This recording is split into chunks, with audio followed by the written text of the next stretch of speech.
Hello সবাইকে। একটা নতুন ক্লাস নিয়ে আজকে কিন্তু আমি চলে এসেছি। ক্লাস 10-এর ইতিহাসের প্রথম অধ্যায়ের খুব গুরুত্বপূর্ণ একটা টপিক, দৃশ্য শিল্পের ইতিহাস। সেই টপিকটাই আজকে আমি তোমাদেরকে পড়াবো, বোঝাবো। তোমরা ভালো করে জিনিসটাকে বোঝো এবং যদি সম্ভব হয় তাহলে একটা ছোট খাতা সাথে নিয়ে বসতে পারো। ভিডিওটা পজ করে করে দেখবে এবং যেটা বলছি গুরুত্বপূর্ণ জিনিস সেটা কিন্তু খাতায় লিখে রাখতে একদমই ভুলবে না। পরীক্ষার সময় কিন্তু খুব ভালো কাজ দেবে।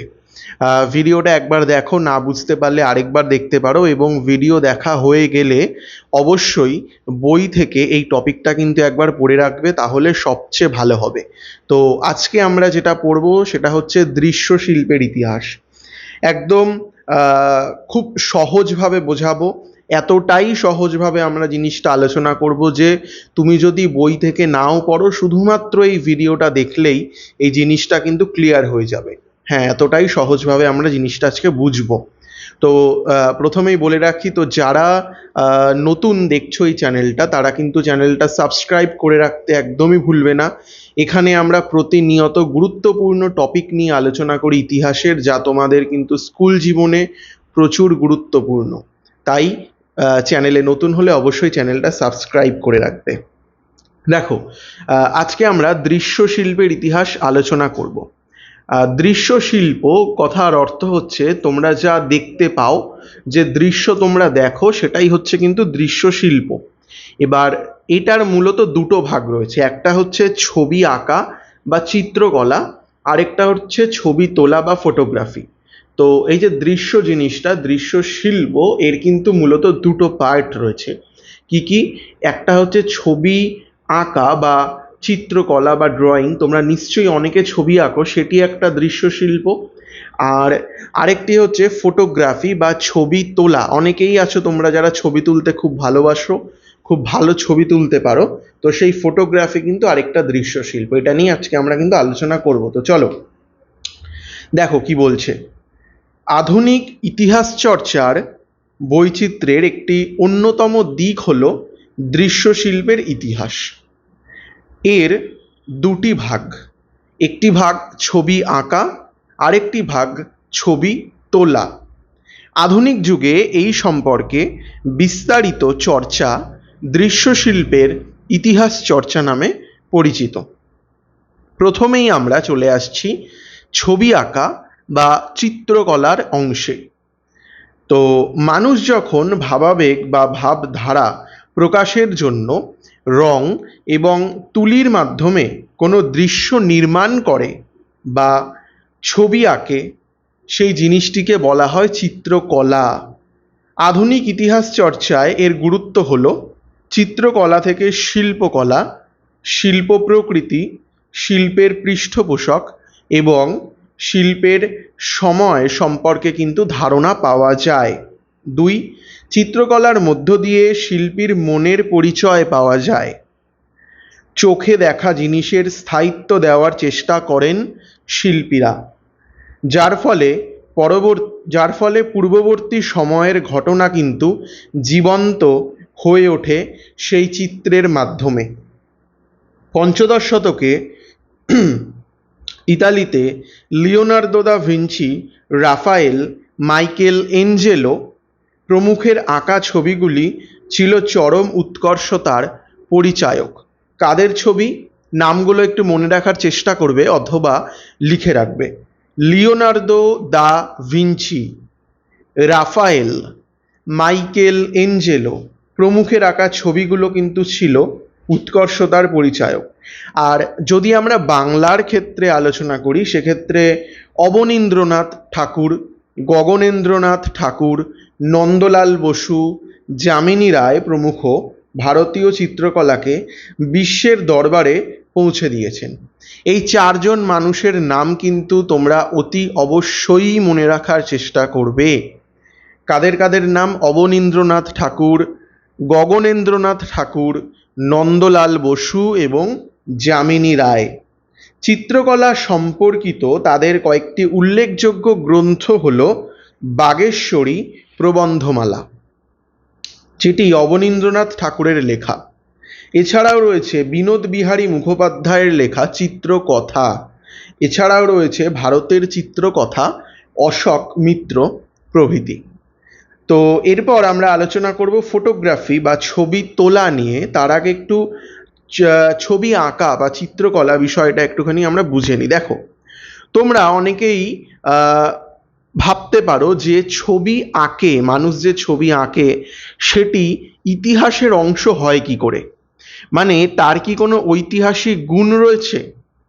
দেখো, প্রত্যেকটি ছবির পিছনে কিন্তু একটা কোনো নির্দিষ্ট ঘটনা কাজ করে বা নির্দিষ্ট কোনো ঘটনা থাকতে পারে।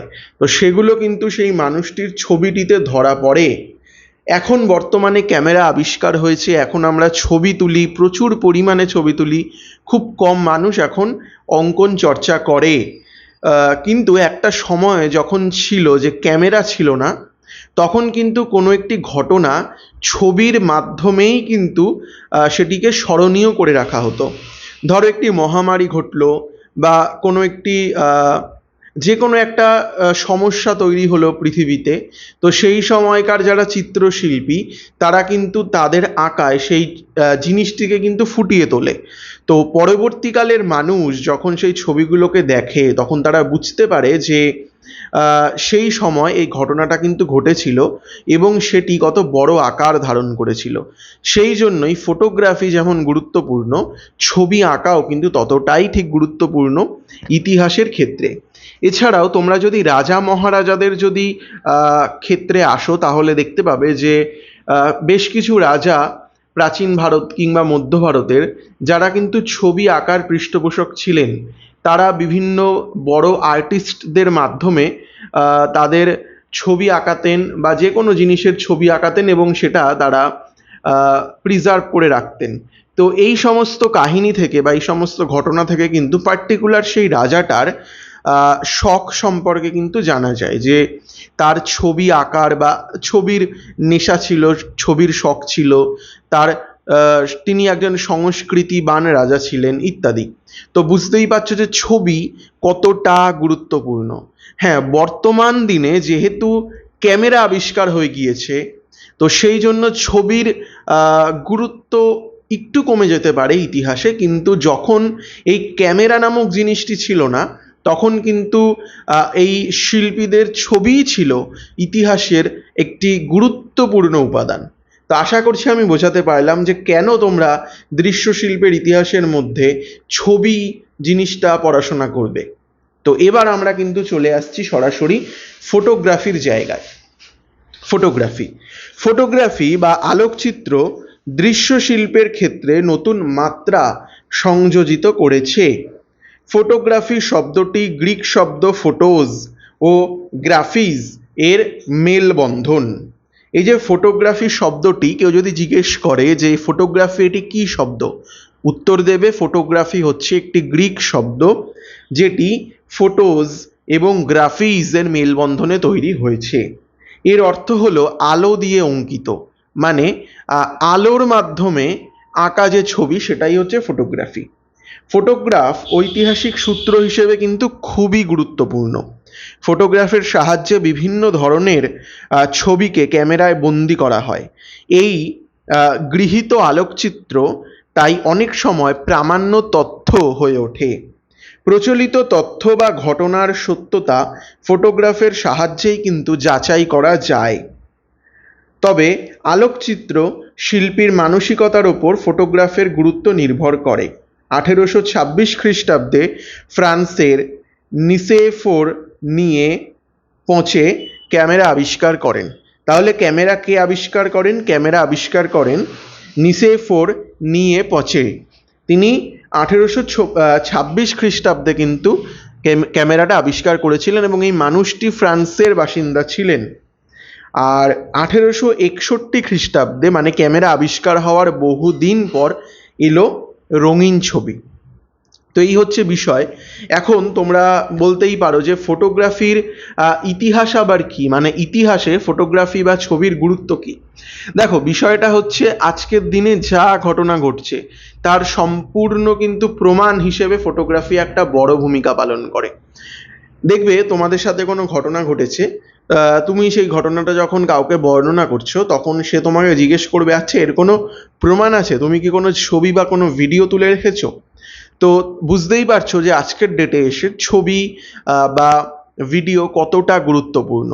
কোনো একটা ঘটনা ধরো ঘটেছিল, সেটা ধরো খবরের কাগজে লেখা রয়েছে, সেটা সেই সময়কার বিভিন্ন সাহিত্যে প্রভাব ফেলেছে, প্রচুর মানুষ সেটা নিয়ে লেখালেখি করেছে, কিন্তু সেই ঘটনাটা কতটা সত্যি সেটা কিন্তু একটি ফটোগ্রাফি প্রমাণ দেয়।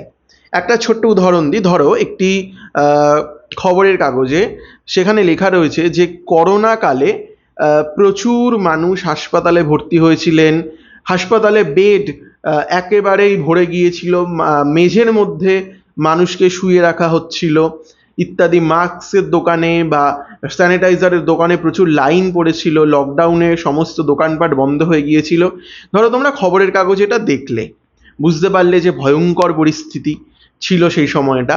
আবার ধরো এই একই ঘটনা কোনো সাহিত্যে তোমরা ধরো পেলে, কোনো উপন্যাসে এই ঘটনাটা ধরো উল্লেখ রয়েছে বা কোনো প্রবন্ধে ধরো এই ঘটনাটা উল্লেখ রয়েছে, কিন্তু তোমাদের কিন্তু মনে হতে পারে যে হয়তো এটা বাড়িয়ে বলা হতে পারে, কারণ এতটা খারাপ অবস্থা কি সম্ভব, এটা হয়তো বাড়িয়ে বলেছে, মানে একটু ভালো শব্দে বলতে গেলে অতিরঞ্জিত করে বলা হয়েছে।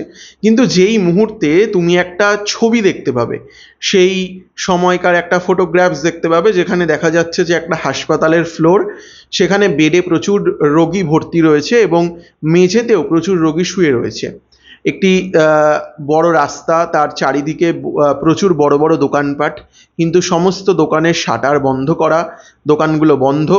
তখন কিন্তু তোমরা বুঝতে পারবে যে না, প্রত্যেকটা যে কথা যেগুলো লেখা ছিল খবরের কাগজে কিংবা সাহিত্যে, সেগুলো কিন্তু প্রত্যেকটি অক্ষরে অক্ষরে সত্যি। তো সেই জন্যই এখানে কিন্তু বলা রয়েছে যে প্রচলিত তথ্য বা ঘটনার সত্যতা যাচাই করতে কিন্তু ফটোগ্রাফি একটা বড় ভূমিকা পালন করে। তো সেই জন্যই আমাদের এই দৃশ্যশিল্পের ইতিহাসে যতটা চিত্রশিল্প গুরুত্বপূর্ণ, ঠিক ততটাই কিন্তু ফটোগ্রাফস খুব গুরুত্বপূর্ণ। আশা করছি তোমরা বুঝতে পেরেছো। তো এইটুকুই ছিল আজকের ভিডিওটা একবার ভালো করে দেখো, লিখে রাখার চেষ্টা করো পয়েন্টগুলো, আর একবার না বুঝলে আরেকবার দেখো, আশা করি বুঝে যাবে। এবং ভিডিওটা দেখার পরেই কিন্তু তোমাদের ইতিহাস বইয়ের মধ্যে এই টপিকটা যে জায়গায় রয়েছে সেটা একবার পড়ে নাও, তাহলে আশা করি এখান থেকে আর কোনো সমস্যা থাকার কথা নয়। আর শেষে যে কথাটা বলবো, যে চ্যানেলটিতে যদি নতুন হও তাহলে চ্যানেলটা কিন্তু সাবস্ক্রাইব করে রেখে দেবে, যা তোমাদের পরীক্ষায় অনেক হেল্প করবে। তো আজ এ পর্যন্তই। আগামী দিনে আবার খুব গুরুত্বপূর্ণ একটা ভিডিও নিয়ে, একটা টপিক নিয়ে কিন্তু চলে আসবো এই চ্যানেলে। ততক্ষণের জন্য গুড বাই।